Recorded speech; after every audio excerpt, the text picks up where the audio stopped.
Another Snooker World Championship has been and gone in a flash, and once again that old Crucible theatre has dished up another year of drama and storylines, from the Crucible curse striking again on the opening night to the class of 92 all continuing to flourish, and then the finale where China got its first ever World Snooker Champion, and it all came in the form of a player who wouldn't have been at the top of many people's list to achieve that.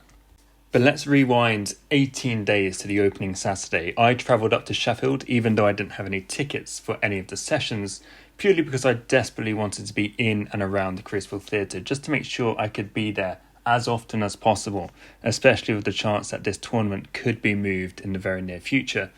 Unfortunately for me, that meant I spent the afternoon sat outside the big screen watching Neil Robertson get dismantled in his opening session by Chris Wakelin, so I can't say it was the most enjoyable afternoon for me. And that first Saturday is when the snooker gods decided to make themselves known, clearly unhappy by Kyron Wilson's attempt to mock them before the tournament had started. They took their sweet revenge on him on the opening night, which is where so many first-time world champions have fallen in the past. Despite having a 6-2 lead and then coming back from 9-6 behind to force the decider, Kyron became the latest victim of the Crucible curse, and we will in fact have a new target in 12 months' time. And as is always the case, the first round was a massive hazard for the top players. 6 seeds went out at the opening hurdle this year, including some players who many would have tipped to have good tournaments, such as Kyron Wilson, Mark Selby, Neil Robertson and Barry Hawkins. All of them were having good seasons, all of them went into the Crucible with confidence, but all of them didn't get very far. And then you had Zhang Anda and Jack Jones, who were the others to leave Sheffield much earlier than planned. We also, of course, had a record number of 10 Chinese players at the venue this year. And after having a season where we had so many tournaments where at least 2 Chinese players reached semi-finals, this was a rather fitting end to the season. Only one of those 10 made it to the semi-finals, but as we will discuss later, he of course went all the way to make snooker history. Ding Junhui, who has so often been the front runner of Chinese snooker, may soon lose that mantle. Having been the man who got the ball rolling in China, it is a slight shame that he wasn't the first to get this achievement despite 20 years of trying, but I'm sure he will be delighted all the same for his compatriot. And what does this mean for Chinese snooker moving forward? Like I say, this has really felt like a massive season for the country, and Xintong may have just opened the floodgates for more to follow in the coming years. But let's now talk about that trio of snooker players who just refused to go away. All 3 members of the class of 92 reached the quarterfinals this year, with Williams going all the way to the final.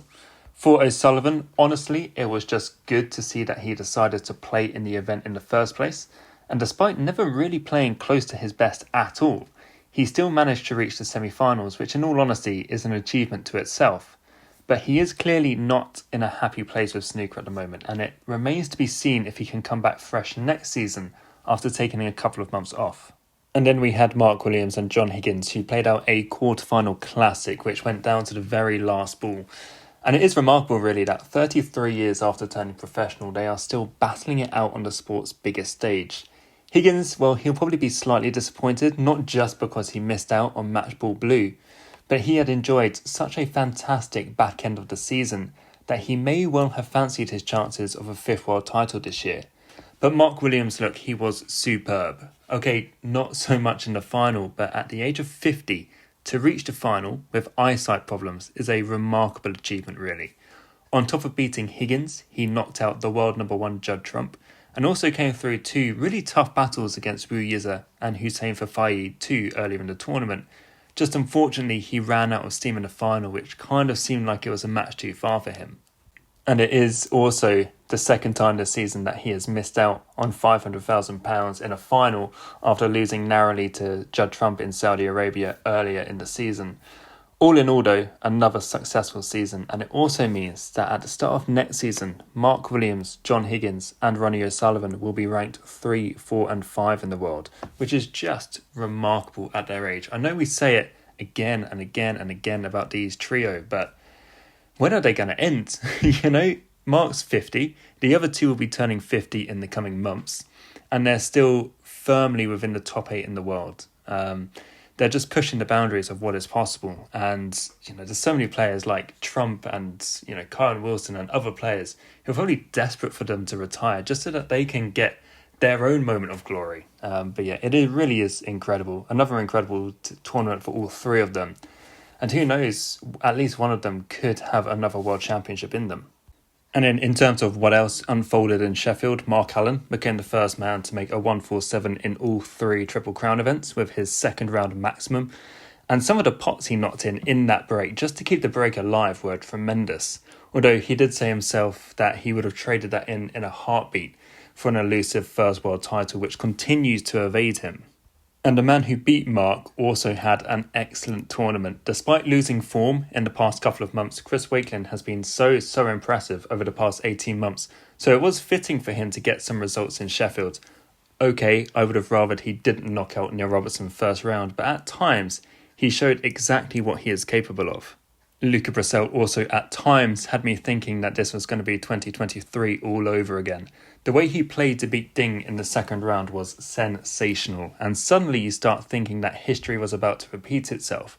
Ultimately, he ran into Judd Trump, who was just too good for him at the end. But he's just different, isn't he? He lives life the way he wants to. He plays the game the way he wants to. He's completely different to pretty much any other player, and he is a joy to watch when he plays the sport in full flow. He has, however, dropped down to 39 in the world as a consequence of his earnings from 2 years ago coming off. So it will be interesting to see what we get from him next season. And Judd Trump, it wasn't meant to be for him again this year, but he is continuing to knock on the door of a second world crown.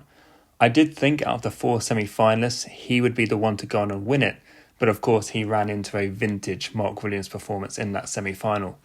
The second world title will come though, I am pretty much positive of that, and he can end the season knowing he claimed 3 titles, including a second UK crown, stretched his lead at the top of the rankings to over £600,000, and finished it all off by landing the 100,000 bonus for reaching a century of centuries this season.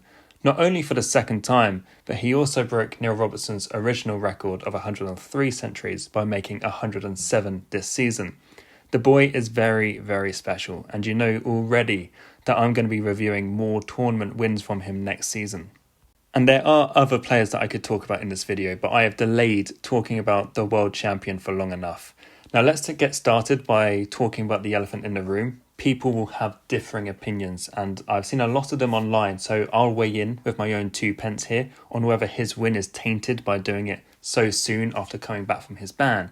And my opinion is, no, it does not.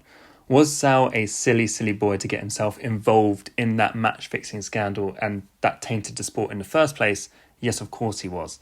And if he ever does something similar, then he would get no sympathy from me whatsoever. But my view is that he got the punishment that he deserved. Again, he never actually fixed a match. He just knew of matches that were fixed and bet on them. So 2 years as a ban seemed reasonable to me. He then had to start from the ground up this season on the amateur circuit, which he has proved to be far too good for, and made his way all the way to the world title through dedication to getting his talent back on track. I know some may disagree, and I can see merit in those arguments, but he hasn't been handed out any freebies. He has had to work to this moment, and I think it should be celebrated rather than dismissed. And celebrate him is exactly what I'm going to do here. The stats are astonishing from what he's achieved this year. He had to win 9 matches and 111 frames to win the title, more than anyone in the history of the modern game. He's only the 3rd qualifier to win the title after Terry Griffiths and Shaun Murphy, the first amateur to win it, and the most important stat of them all, he is China's first ever snooker world champion. Along the way, he battered 2 of the greatest players to have ever lived, and yes, both O'Sullivan and Williams were a long way off it, but they still had to be put away. If he was playing with the pressure of knowing what he was potentially going to achieve, then he certainly didn't show it. His potting, his break building were off the charts, especially his long game. For a long time now, the likes of Murphy, Trump, Robertson have been regarded as the best long potters the game has ever seen. But I think we should be adding this guy to the list too. He can pop them off the lampshades at a scarily consistent rate, and he scores so savagely when he gets in too. Now, of course, he did win the UK title already back in 2021, so winning a massive event is not exactly a new feat for him, but this achievement is just on another level entirely. He was cool, calm, collected throughout the tournament, played most matches like he was down his local club, and you know what? Him and Luca Bracel have revolutionised what it takes to become a world champion for me. All my life watching snooker, I've always believed you needed a solid all-round game to become a world champion. Being a good potter and a break builder was required, but you also needed that tactical nous as well to get through the 17-day slog at the crucible. Well, maybe not anymore. Just like Luca did 2 years ago, this world title was won through relentless long potting and heavy scoring. Zhao is still a very, very naive safety player, and he proved that throughout the tournament with various silly safety shots, but he relied upon his greatest strengths to get him through all of his matches, and this may be the blueprint for others to follow. The way Luca played to win it 2 years ago was clearly no flash-in-the-pan moment. If you can sustain lethal potting all the way through a World Championship campaign, it seems you can almost frighten your opponent to defeat. And it just really cannot be understated what last night's results have done to the game and what may follow. Unfortunately, there will always be a small shadow over the win that I am very prepared to overlook, but I know many of you won't be able to. However, this is groundbreaking, and it could be the start of a new era of this sport. China and Asia have a first world snooker champion at long last. I've made a video earlier this year about the number of promising Chinese talents compared to what is coming through from the UK, and the difference there is alarming. Another stat is that Zhao winning means for the first time in the crucible era, we have 3 brand new world champions in successive years after Luca 2 years ago and Kyron last year. The game is changing. I just hope one thing remains constant, and that is that this tournament forever stays at the crucible. And Zhao will be back as a professional next season and will be introduced to every single event that he plays in as the reigning world snooker champion. Will that bring a new level of responsibility upon his shoulders? Well, that remains to be seen, but regardless of what happens, no one will ever be able to take away what he has achieved over the past, 30 days if we go back to the beginning of the qualifiers. He is a deserving world champion. The sport has a new star, and having already conquered the world at 28 years old and also having a UK title to his name, this man could have quite a future over the next 10, 15, 20 years or so.